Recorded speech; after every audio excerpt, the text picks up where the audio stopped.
Science says that getting pregnant at a certain age is either dangerous for the carrier or the baby.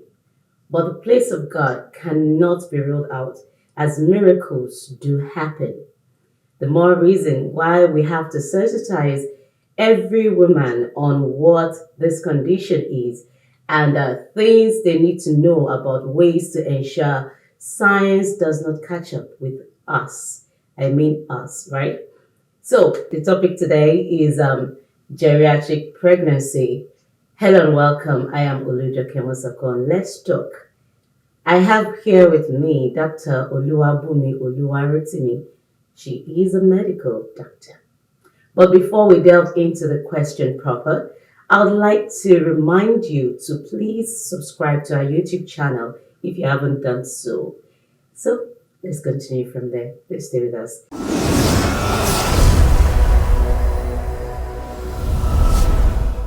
Thank you so much, Dr. Bunmi, for coming on the show. Thank you so much, Ms. Oluwarotimi. Thank you so much for inviting me on the show.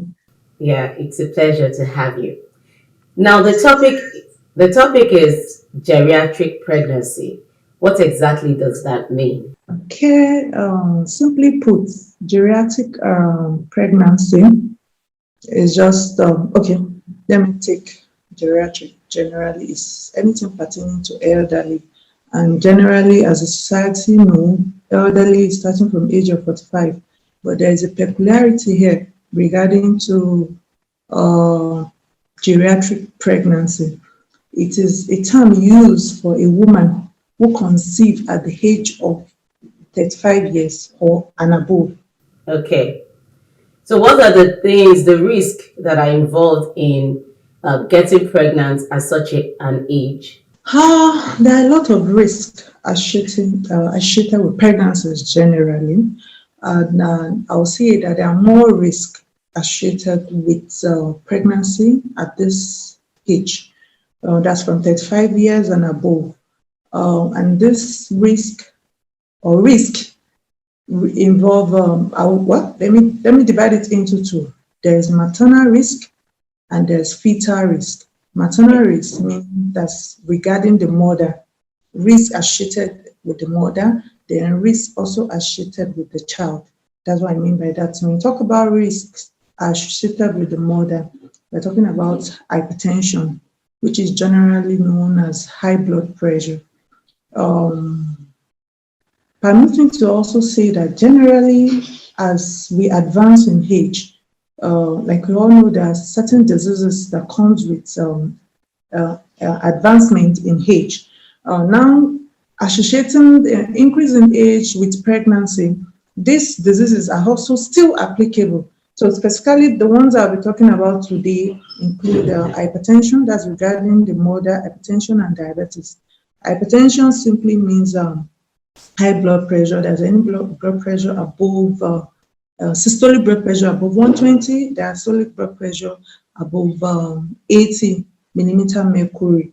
So, and for hypertension, is also it can progress. Let me put it that way. That it can progress to be, that's in a pregnant woman, can progress to become preeclampsia. That's a clinical condition where a woman's blood pressure is greater than 140, 90 millimeter mercury, and there's associated proteinuria. There's affectation of the kidneys, whereby the woman begins to also excrete protein in urine. Protein is not expected to be found in a woman's urine or in human being's urine. Let me put it that way, as the case may be.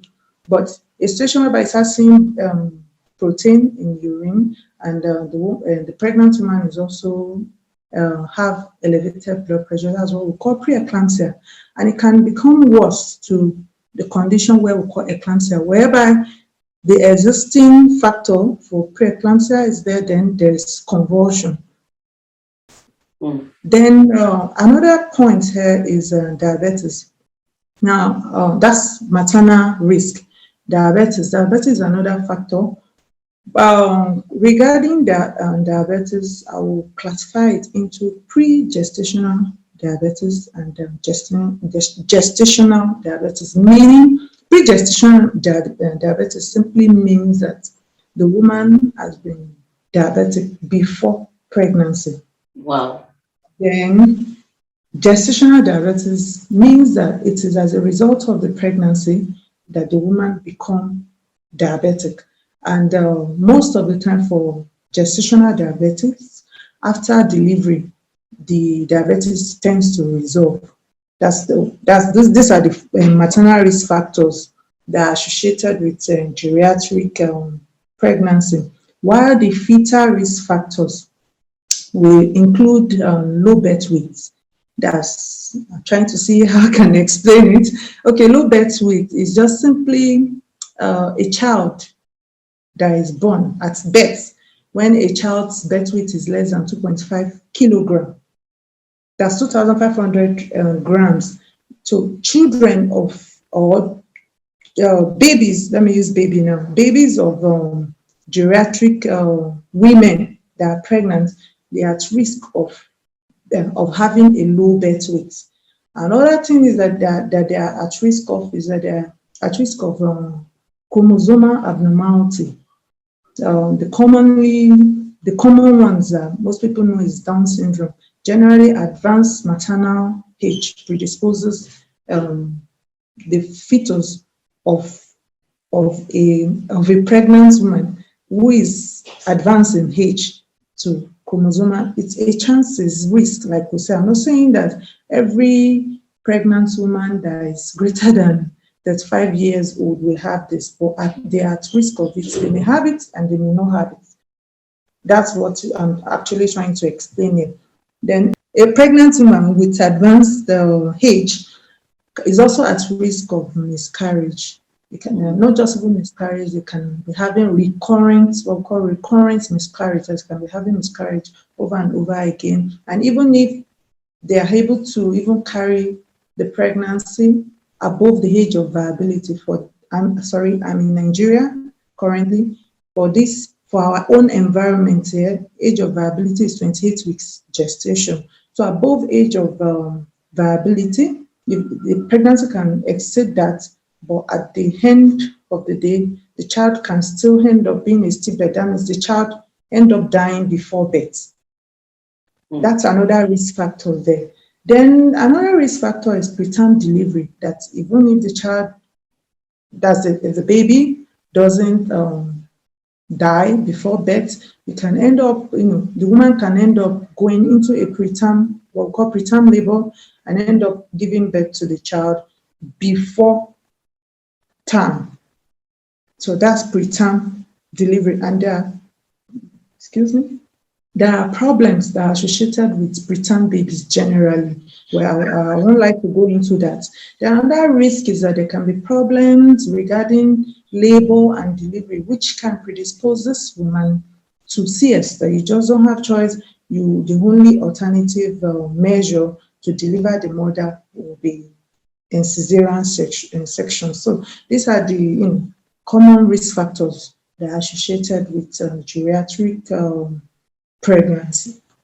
So for people in this category, how can they increase their chances of having a healthy baby or carry the pregnancy to term?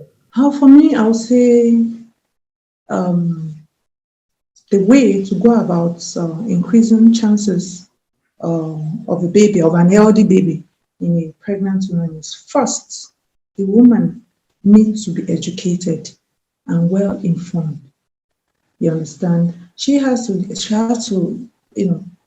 how do I put, I'm trying to see how best to put this. We can't overemphasize the place of education. Now, when I'm talking about education, general education, and of course, having a good knowledge about this topic. And that's one of the reasons why I'm happy that you are bringing up this topic, because women need to be well informed regarding this topic. If you are aware of something, you are likely to be well prepared. You are likely to be able to strategize well to achieve success. But if someone is actually ignorant of something, you end up doing a lot of wrong things, before you even realize that you've actually been wrong out of ignorance. So women need to be educated and well informed. And they have to have a good health seeking behavior. Is until you're well informed about problems associated with this pregnancy, and you personally as a person you have a good health seeking behavior, that's when you'll be able to go follow the steps to achieve success with the pregnancy. Another option there is surrogacy. That's another factor that really helps women, that can really help them to achieve a healthy baby and as a result of this pregnancy. Now, talking of the good health seeking behavior, I would say a woman that have a good health seeking behavior will seek for preconception care and counseling. Preconception care and counseling is very, very important. I'm sorry to say, I think from my observation in this part of the world where I am, I don't know, people hardly go for preconception care. Yeah, okay, someone may be wondering what is actually preconception care. Preconception care is just a package of care that is given to a pregnant woman, to a woman who is willing to conceive. It's a package of care given to a woman who is ready and willing to conceive. So invariably, what I'm trying to say is that it's not after pregnancy that a woman should go to the hospital for proper evaluation before pregnancy. Once you know, okay, you're ready, maybe you're married, you're newly married, you're ready for pregnancy. Let me just put it that way. Go to the hospital, let the doctor evaluate you. This care involves investigation. You want to take history, that's when the doctor will be able to know, is there any outstanding disease that the mother has, any comorbidity, and be able to address that before pregnancy comes in. We'll be able to investigate the woman, accordingly. And also, such a woman, this is by the way, anyway, you'll be able to evaluate her. Is she ready psychologically, emotionally, even financially for marriage? I'm sure some people will be smiling that what's finance? Finance is also important in pregnancy. So this is very, very important. Another point here is early antenatal care and regular antenatal care. Early antenatal care is very, very important. I use the word early. Early is important in the sense that there are so many women that end up presenting to the hospital after maybe even when they're in third trimester, not even second trimester. And by that time, the deed has been done, a lot of damage has been done that you cannot really manage properly. You understand? So presenting early for antenatal care is very important, because let me say, for example, the first 8 weeks, the first 8 weeks of conception, that's the period of time when organogenesis is taking place. That's organogenesis simply means that the time where the organs of the body are being formed. So at this particular stage of the pregnancy, a lot of there's some essential vitamins and minerals that are needed. If a woman, which that I'll call it like supplements now, that we give women, you understand, to support them and help. Some women are deficient of this vitamin. At the long run, they may end up with some congenital anomaly and help. For example, neural tube defect, or deficiency of folic acid and the like. But if a woman is able to present early for antenatal, you'll be able to evaluate her, be able to establish all this, be able to support her, be able to give her everything that is needed, for her to have a successful pregnancy, and also work her up towards the delivery. Then we're able to screen her for some diseases, ranging from HIV and the like, syphilis, hepatitis, and the like. These are the routine tests that are being done in antenatal care. that we give to patients to examine, and we also be able to, educate the woman properly, not only on pregnancy, also on childbirth. Okay, let me cut you there as we quickly go on this short break. And when we come back, we continue from there. Please stay with us.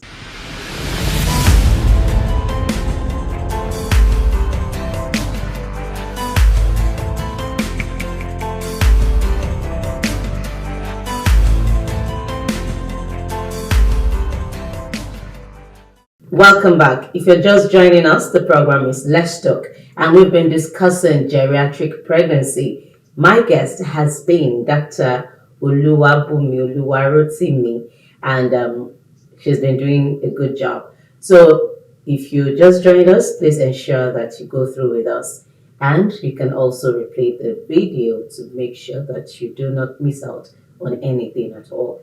So, let's continue from where we stopped. Thank you so much, Dr. Bunmi, for standing by. You're welcome.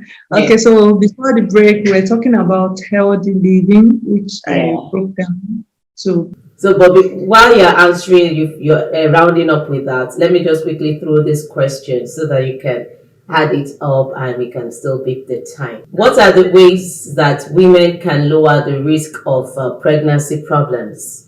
Okay, generally. Okay, yes. Thank you very much. Even before getting pregnant or after getting pregnant. Okay, so I was talking about healthy living, where I talk about balanced diet, exercise. Also, another point is pregnant women should not take alcohol, so should stop alcohol and cigarette smoking, because those habits, they are social habits. They actually have effect on pregnancy.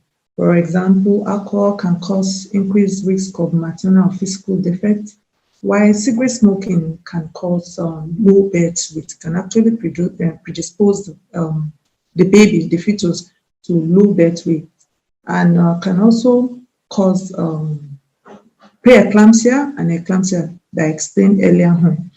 Now, there are other points to also put in place is a pregnant woman should not take unprescribed medications, because there are some medications, especially antibiotics, not just antibiotics, just especially antibiotics that actually affect pregnancy. So a woman that is pregnant should not take a drug that is not prescribed by a doctor. And I will add, for those, let me just use the opportunity to say that for those that are pregnant, that because at times you may not go for antenatal and the pregnancy is not yet prominent, it is very important that if you visit any doctor as a woman and you're pregnant, always call the attention of the doctor to the fact that you're pregnant, so that the doctor will not, ignorantly, prescribed a wrong medication. That's a medication that is not safe in pregnancy. I think generally these are measures, that a pregnant, a geriatric pregnant woman can put in place to help in having higher chances of healthy baby.